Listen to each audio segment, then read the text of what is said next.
Hello and welcome to Sparklers Detailing Hub. This is your detailer friend Vaibhav Jain. आज इस video में हम बात करने वाले हैं ग्राफीन कोटिंग के एप्लीकेशन प्रोसेस के बारे में। किस तरह से कोटिंग करने से पहले सरफेस को प्रिपेयर किया जाता है, किस तरह से कोटिंग अप्लाई की जाती है और कोटिंग करने के बाद क्या फाइनल रिजल्ट आता है, क्या कोटिंग करने के फायदे हैं और क्या इससे रिलेटेड मिथ्स अटैच्ड हैं। ये सारी चीज़ें आपको इस वीडियो में देखने को मिलेंगी। ये जो गाड़ी हमारे पास आई है ये कुछ साल पुरानी गाड़ी है। इसका शाइन काफ़ी डल हो गया है और सरफेस पे भी बहुत ज़्यादा रफनेस देखने को मिल रही है।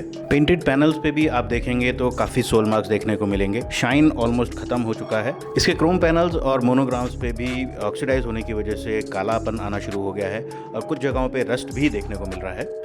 ऐसे ही ब्लैक ट्रिम्स जितने भी हैं, जिनको हम प्लास्टिक पार्ट्स भी बोल सकते हैं, वो भी ऑक्सीडाइज होने की वजह से वाइटिश हो गए हैं और मिल्की ब्लैक दिखना शुरू हो गए हैं। आप नई या पुरानी किसी भी तरीके की गाड़ी पे कोटिंग करा सकते हैं, लेकिन अगर आप नई गाड़ी पे कोटिंग कराते हैं तो उसका फ़ायदा आपको ज़्यादा लंबे समय तक मिलता है। यहाँ सबसे पहले हम गाड़ी को अच्छे से वॉश कर लेते हैं ताकि गाड़ी के ऊपर जितना भी डर्ट और ग्राइम है वो सारा सरफेस पे से निकल जाए।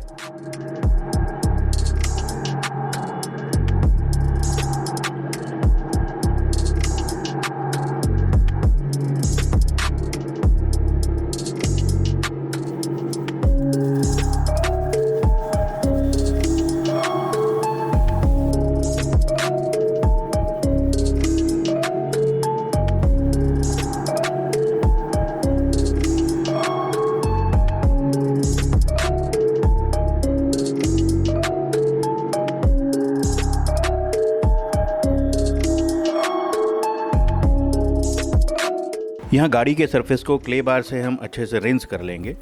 जितने भी पोल्यूटेंट्स, बग्स या पेंट ओवर स्प्रेज के निशान जो नॉर्मल वॉशिंग में नहीं निकल पाते हैं, क्ले बार से जब हम गाड़ी को रिंस करते हैं तो सरफेस अच्छा स्मूथ हो जाता है, जिसकी वजह से जब हम गाड़ी को बफिंग करते हैं तो उसका रिजल्ट ज़्यादा अच्छे से निकल के आता है। ग्राफीन कोटिंग या सेरेमिक कोटिंग को लेकर के कई बार लोगों के कुछ मिथ्स भी होते हैं। कोटिंग किसी भी तरीके के स्क्रैचेस से कोई प्रोटेक्शन नहीं देती है। स्क्रैचेस से प्रोटेक्शन के लिए आपको पीपीएफ यानी पेंट प्रोटेक्शन फिल्म्स कराना चाहिए। कुछ हद तक स्क्रैच रेजिस्टेंस जरूर आ जाता है, यानी कि सोल मार्क्स आने की टेंडेंसी कुछ हद तक रिड्यूस जरूर हो जाती है। दूसरा एक मिथ ये भी है कि कोटिंग कराने के बाद गाड़ी को वॉशिंग या वैक्सिंग कराने की जरूरत नहीं है। ऐसा मानना भी गलत होगा, क्योंकि रेगुलरली वॉश और वैक्स से गाड़ी का सरफेस स्मूथ बना रहता है, जिससे कोटिंग की ड्यूरेबिलिटी ज़्यादा लंबे समय तक बनी रहेगी। किसी भी गाड़ी को कोटिंग करने से पहले उसके सरफेस प्रिपरेशन का काम बहुत ज़्यादा ज़रूरी हो जाता है, ताकि सरफेस को एक अच्छा शाइन मिल सके और कोटिंग के बाद उसका इफेक्ट बहुत अच्छा निकल के आ सके। पॉलिशिंग मशीन की मदद से यहाँ सरफेस को बफ किया जाता है।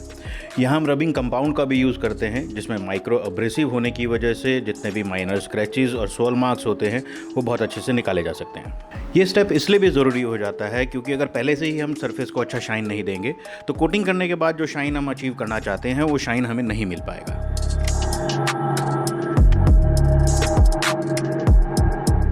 जब हम कंपाउंड्स और पॉलिशेस का इस्तेमाल करते हैं तो कुछ रेजिड्यू उसका सरफेस पे रह जाता है, जिसको क्लीन करने के लिए हम अल्कोहलिक सॉल्यूशंस का इस्तेमाल करते हैं। एज अ डिटेलर हमारे लिए ये ज़रूरी हो जाता है कि हम इस बात का ध्यान दें कि कोटिंग करते टाइम कोई भी इम्प्योरिटीज़ गाड़ी के सरफेस पे ना हो, क्योंकि अगर ऐसा होता है तो कोटिंग सरफेस पे बाइंड होने की बजाय उन इम्प्योरिटीज़ के साथ बाइंड होगी, जो कि थोड़े टाइम बाद चिप ऑफ होकर निकल सकती है। इससे हमारी कोटिंग की ड्यूरेबिलिटी बहुत अच्छी निकल के नहीं आएगी। एक प्रोफेशनल तरीके से कोटिंग एप्लीकेशन में 2 से 3 दिन का टाइम लग जाता है, जिसमें सरफेस प्रिपरेशन से लेकर के कोटिंग लगाना और उसके बाद उसको क्योरिंग पीरियड देने तक का टाइम इंक्लूड होता है। कोटिंग को क्योरिंग पीरियड देने का टाइम इसलिए भी ज़रूरी है क्योंकि इसी टाइम में कोटिंग सरफेस पे अच्छे से बाइंड होती है और अपना हार्डनेस लेवल अचीव करती है, जिससे कि कोटिंग का ड्यूरेबिलिटी बहुत अच्छा निकल के आता है। फाइनली कोटिंग एप्लीकेशन का प्रोसेस शुरू होता है। यहाँ ये बात का ध्यान देना ज़रूरी हो जाता है कि हर छोटे से छोटा पैनल कवर हो और कोई भी कॉर्नर्स या एजेस छूट ना जाए। कोटिंग एप्लीकेशन का प्रोसेस देखने में जितना सिंपल है उतना ही ये एक स्किल जॉब है। कोटिंग लगाने के बाद एक्सेस कोटिंग को सरफेस से मिटाना होता है। कितनी देर में उसे मिटाना है और किस पैटर्न में कोटिंग लगाई जाएगी, ये बहुत फाइन डिटेल्स होती हैं जो बहुत एक्सपीरियंस के बाद अचीव होती हैं, और यही चीज़ें हैं जो फाइनल रिजल्ट पर रिफ्लेक्ट करती हैं। हम लोग जब भी कोटिंग करते हैं तो पेंटेड पैनल्स के लिए, ग्लासेस के लिए और प्लास्टिक ट्रिम्स के लिए अलग प्रोडक्ट यूज़ होता है, क्योंकि इनका स्ट्रक्चर अलग होता है, सरफेस अलग होता है, तो इसी हिसाब से कोटिंग का केमिकल कॉम्पोजिशन भी अलग हो जाता है। ग्लासेस पे कोटिंग करने से वो सरफेस को हाइड्रोफोबिक बना देते हैं, जिससे पानी नहीं टिकता है और हार्ड वाटर स्टेन्स नहीं आते हैं। खासकर ये विंडस्क्रीन पे इसलिए ज़्यादा ज़रूरी हो जाता है क्योंकि इसमें नाइट ड्राइविंग में और बारिश की ड्राइविंग में विजिबिलिटी बहुत इंप्रूव हो जाती है। अलॉयज़ पे कोटिंग करने का फ़ायदा ये होता है कि वो जल्दी से काले नहीं पड़ते हैं, पानी और कीचड़ में जाने की वजह से जल्दी गंदे नहीं होते और उनका शाइन बना रहता है। ब्लैक ट्रिम्स पे सेरामिक कोटिंग करने से ये जल्दी से ऑक्सीडाइज होकर वाइट नहीं होते हैं और इनका ब्लैक लुक लंबे समय तक बना रहता है।